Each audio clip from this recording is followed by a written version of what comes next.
आला हजरत ने किताब लिखी है अल-अम्न वल उला, उसमें आप फरमाते हैं जो हुजूर की पनाह में आ जाता है ना वो बच जाता है।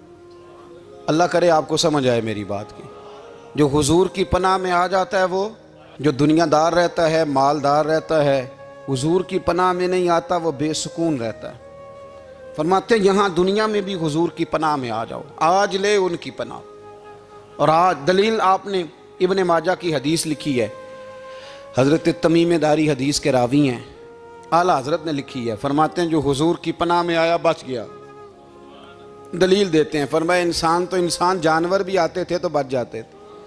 हज़रत तमीम दारी रज़ी अल्लाह तआला अन्हु फरमाते हैं कि हम खड़े थे, एक ऊँट दौड़ता हुआ आया, नबी करीम सल्लल्लाहु अलैहि वसल्लम के पहले उसने कदमों पे सजदे किए। सहाबा कहने लगे हुजूर हमें भी इजाज़त दें। फरमाया वो तो बेज़ुबान है, उसे तो पता कोई नहीं, पेशे नज़र है वो नौ बहार, सजदे को दिल है बेकरार, रोकिए सर को रोकिए यही तो इम्तिहान है। फरमाया उसे क्या पता, तुम तो मुकल्लफ हो शरीयत के, तुम्हें इजाज़त नहीं है। और आला हज़रत ने दो टोक लिखा है, फरमाया सिवाय खुदा के किसी को ताज़ीमी सजदा भी हराम है। ये नोट कर ले मेरी बात। और आला हज़रत ने फतावा रज़विया में लिखा है किसी कब्र पे जाओ तो 4 हाथ दूर खड़े रहो। अल्लाह करे आपको समझ आए, कितने हाथ?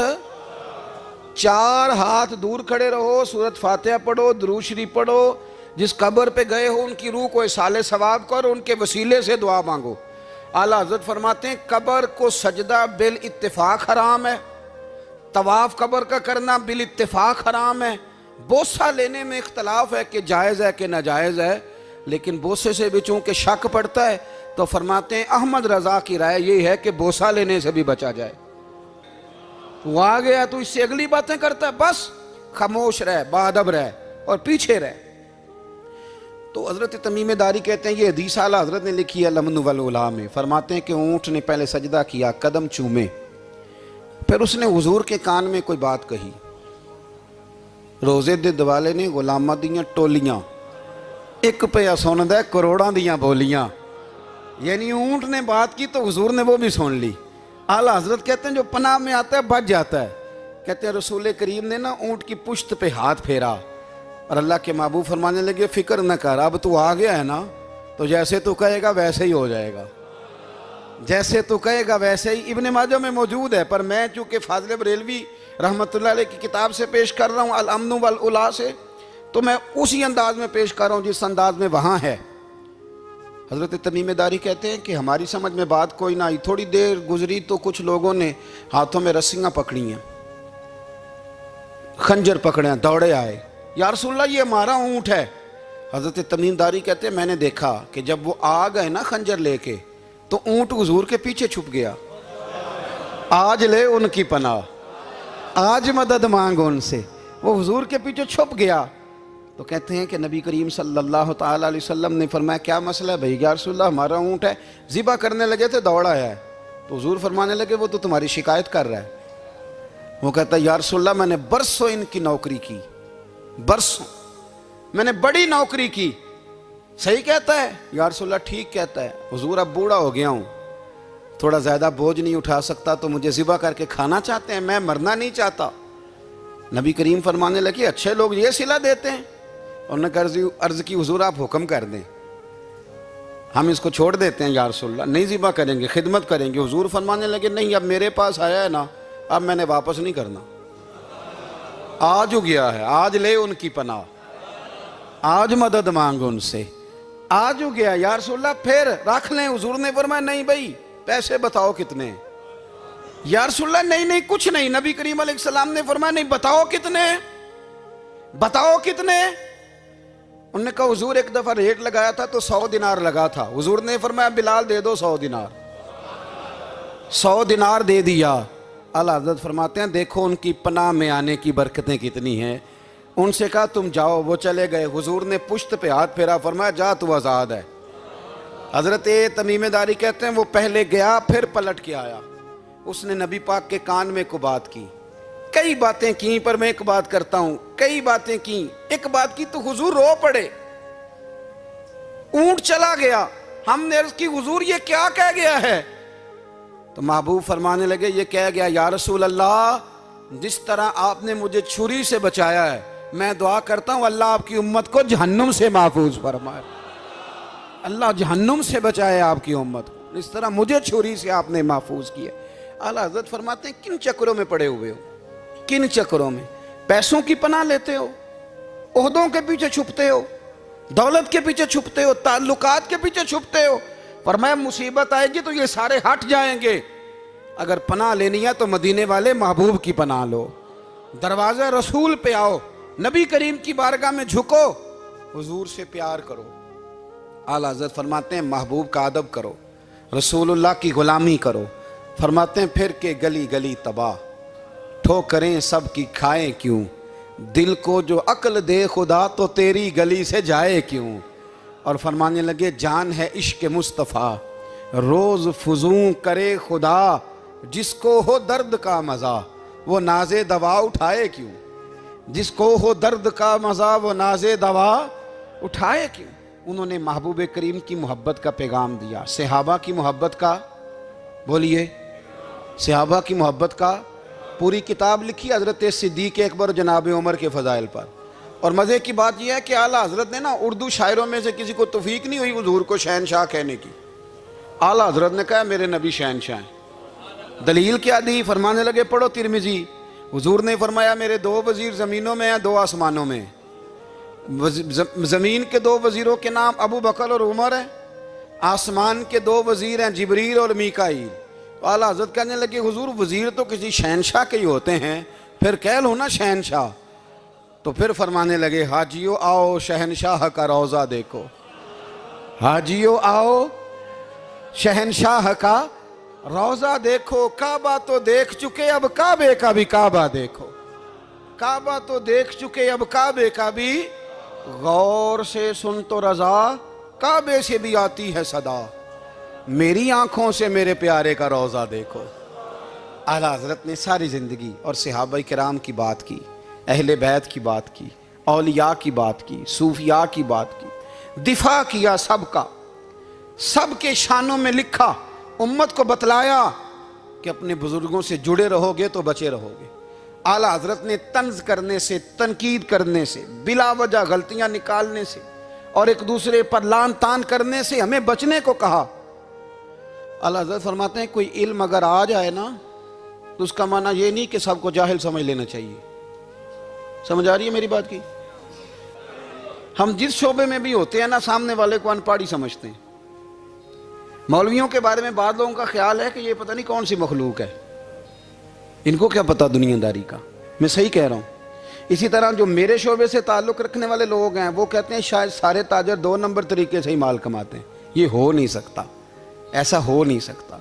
हमें ना दूसरों की अहमियत की खबर रखनी चाहिए। हम एक दूसरे से प्यार, हम तंज करते हैं, तनकीद करते हैं। फाज़िल बरेलवी मना करते थे, आप फरमाते ये तरीका दुरुस्त। हम जब गलतियां निकालने पे जाते हैं तो माज़अल्लाह इतना ऊपर बन जाते हैं कि माज़अल्लाह सुम्मा माज़अल्लाह अल्लाह रसूल तक पहुंच जाते हैं।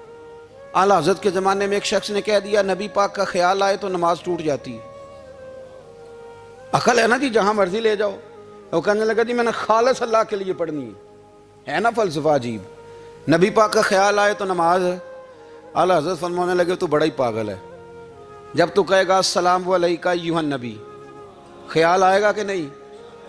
फरमाने लगे तू बड़ा ही नादान है, जब तू कहेगा अल्लाहुम्मा सल्ली अला मुहम्मदिन व अला, ख्याल आया कि नहीं आया? फरमाने लगे तू नबी पाक की बात करता है, नमाज में तो अब्बा अम्मा का भी ख्याल आता है, रब्बना ग़फ़िरली वाली वालिदैया। फरमाने लगे रब्बे के ख्याल से नहीं टूटती तो मदीने वाले के ख्याल से कैसे टूट गई?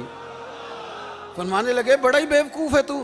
आला हज़रत फरमाने लगे तू कहता है हुजूर का ख्याल आए तो टूट जाती है। फरमाने लगे जब तक हुजूर का ख्याल आए ना नमाज होती नहीं, जब तक हुजूर का ख्याल ना आए नमाज होती नहीं, सवाल ही नहीं पैदा होता। लोगों ने कहा जनाब वो किस तरह? तो आला हज़रत फरमाने लगे अल्लाह ने कहा कुरान में वाक़ई मुस्सलात नमाज पढ़ो, ये नहीं बताया कितनी पढ़नी है, और ये भी नहीं बताया फजर की कितनी पढ़नी है, ये भी नहीं बताया जोहर की, ये भी नहीं बताया क़याम कैसे करना है, हमें ये भी नहीं बताया रुकू कैसे करना है।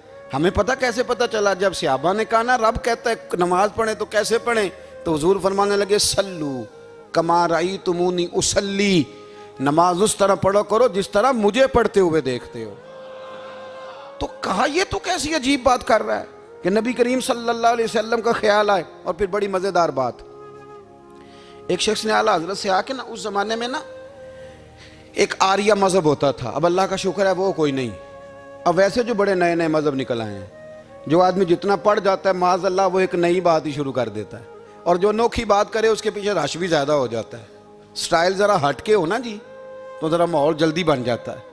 तो वो आर्या मज़हब था, तो वो एक आर्या आ गया आला हज़रत के पास, आके कहने लगा कि फ़र्ज़ की अहमियत ज़्यादा है कि सुन्नत की। तो आला हज़रत फरमाने लगे भाई अहमियत तो फ़र्ज़ की ज़्यादा है। तो कहने लगे आपका वज़ू तो फिर सुन्नत से शुरू होता है। वज़ू में पहला फ़र्ज़ है मुँह धोना, और आप सबसे पहले हाथ धोते हैं, ये भी सुन्नत। नाक में पानी डालना ये भी, कुल्ली करना ये भी। मेरी बात की समझ आ रही है? उसने कहा ये आप अजीब लोग हैं, फ़र्ज़ अगर बड़ा है तो पहले फ़र्ज़ होना चाहिए था। समझ आ रही है मेरी बात की? लोग दीन पर बड़े बड़े मुख्तलिफ एतराज़ात करते हैं ना, उसने कहा जी पहले होना चाहिए था फ़र्ज़। तो मुंह धोना फ़र्ज़ है, आपने घुटनों तक हाथ धोए, अब ये जो आपने हाथ धोए ये भी सुन्नत, कुल्ली करी तो वो भी सुन्नत, नाक में पानी डाला तो वो भी सुन्नत, तो आप तो चौथे नंबर पे फ़र्ज़ अदा कर रहे। तो आला हज़रत फरमाने लगे तुम असल में महबूब का ग़ुलाम नहीं ना। हाँ तुझे क्या पता हो ये बात क्या है, तू बैठ जा हमसे सुन, हम तुझे बताते हैं। उसने कहा जी क्या मतलब? फरमाने लगे ये महबूब जो है ना हमारे, ये हमें बड़ी जगहों से बचाते हैं, ये बचा बचा के फ़राइज़ तक ले जाते हैं। क्या क्या मतलब? कहने लगे हुजूर ने हमें कहा है कि पहले ना हाथ धो लो, पता चल जाए पानी ज़्यादा गर्म तो नहीं, मुंह जाली ना जाए, पहले ना देख लो। फरमाया फिर नाक में डाल के पता करा लो कि इसमें से बदबू तो नहीं आती, सुन्नत भी अदा हो गई, पता भी चल गया बू तो नहीं आ रही। और फरमाया फिर मुंह में डाल के चख लो कि बद जायका तो नहीं। अब ये 3 सुन्नतें अदा करके तुम फ़र्ज़ अदा करोगे तो अल्लाह भी राज़ी होगा, अल्लाह के रसूल भी राज़ी होंगे। आप फरमाते मुसलमानों इस हदीस को याद कर लो, अगर तुम इसे याद करोगे तो मजबूत हो जाओगे। हदीस क्या है? नबी करीम सल्लल्लाहु अलैहि वसल्लम ने फरमाया अगर सारे इंसान मिल के भी तेरा बुरा करना चाहें तो जब तक रब की मशीयत ना हो वो तेरा बुरा कर नहीं सकते। और हुजूर सल्लल्लाहु अलैहि वसल्लम ने फरमाया अगर सारे इंसान मिल के तेरा भला करना चाहें तो जब तक रब की रज़ा ना हो तेरा भला हो नहीं सकता। तो आला हज़रत फरमाते इस चीज़ को ज़हन में बिठाओ, मुसलमानों अपना रुजू अपने रब रसूल की तरफ मजबूत करो। ये क्या बात हो गई कि मैं इससे भी डर रहा हूँ, मैं उससे भी डर रहा हूँ, वो भी मेरे पीछे लग गया। फाज़िल बरेलवी रहमतुल्लाह अलैह इन चीज़ों से मना फरमाते थे। वो कहते थे ये तोहमात हैं, वो हम परस्ती है, हमें इन चीज़ों से हमेशा बचना है, अपनी आने वाली नस्लों को बचाना है। फरमाया करते थे रब की रज़ा पे जो राज़ी रहता है अल्लाह उसे सुकून वाली ज़िंदगी अता फरमाता है। हमारे यहाँ लोग पूछते हैं तबीयत कैसी है, लेकिन यूपी में, सीपी में, लखनऊ में पूछा जाता है कि क्या शिकायत है आपको? कहते हैं ये सर दर्द की शिकायत है। ये उर्दू का एक मुहावरा है।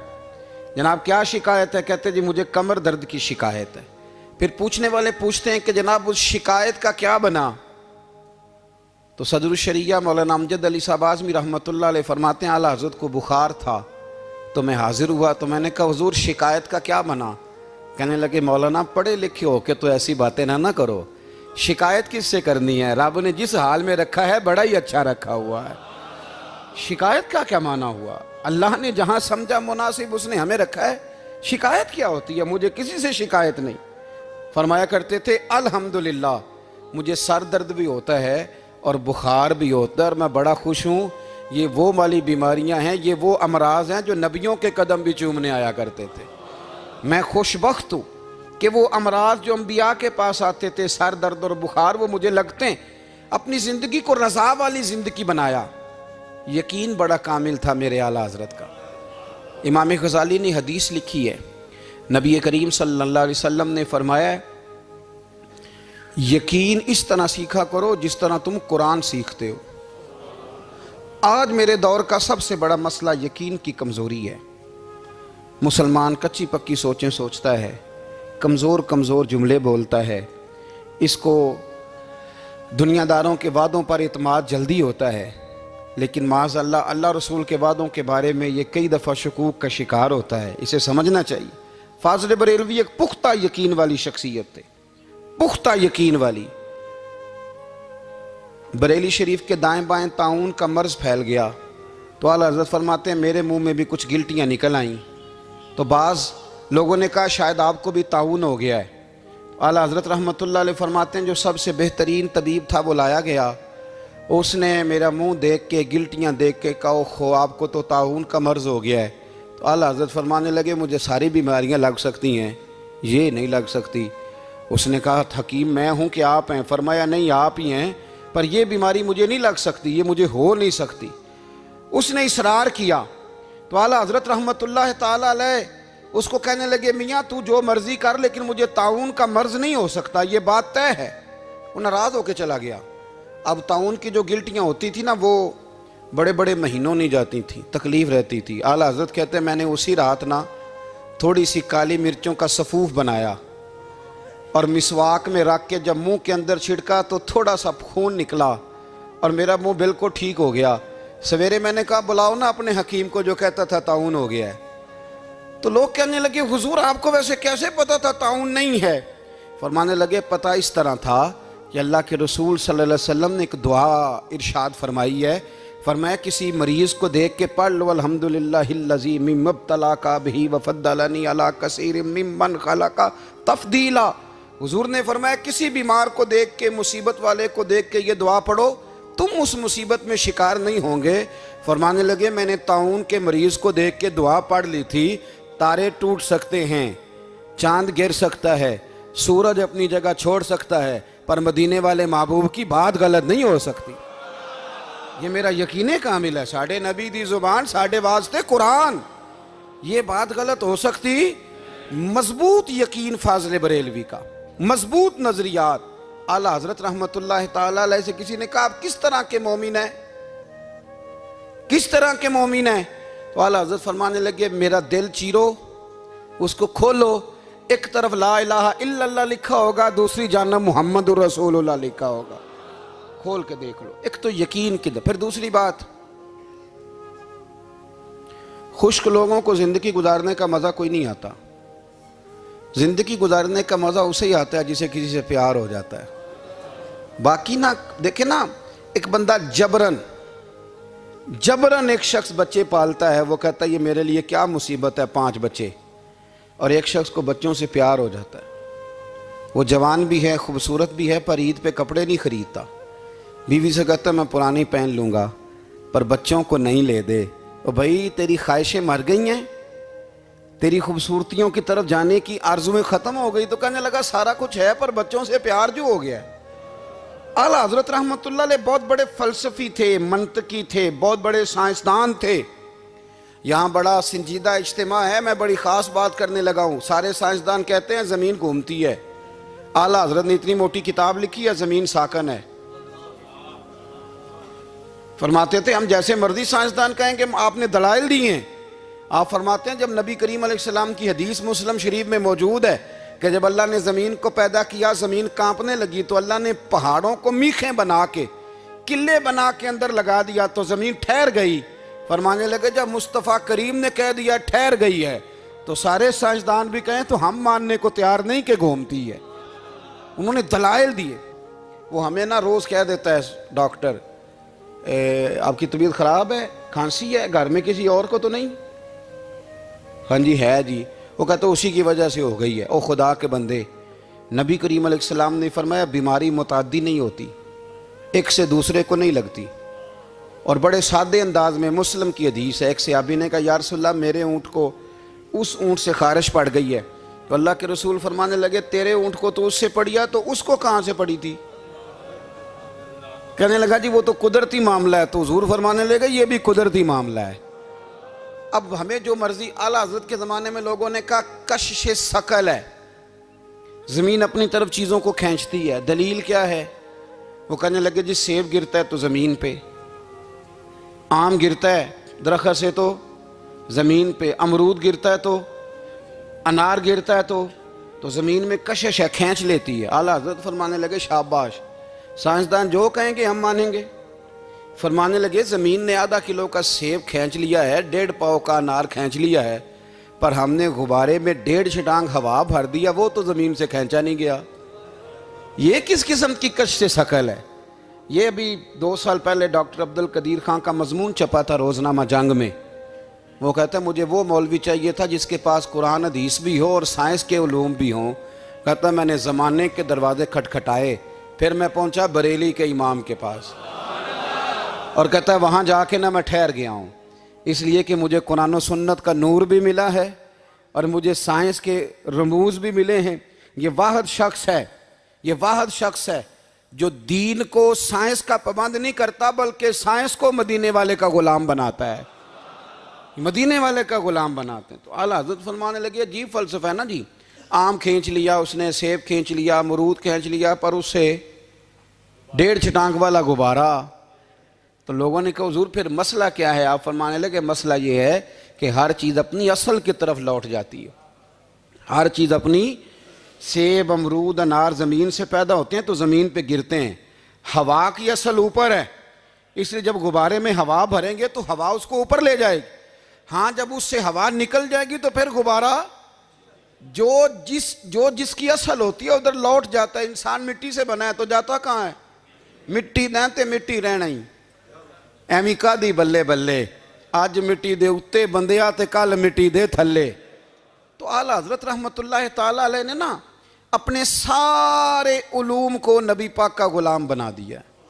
आप फरमाया करते थे आज ले उनकी पनाह, आज मदद मांग उनसे, कल न मानेंगे क़यामत में अगर मान गया।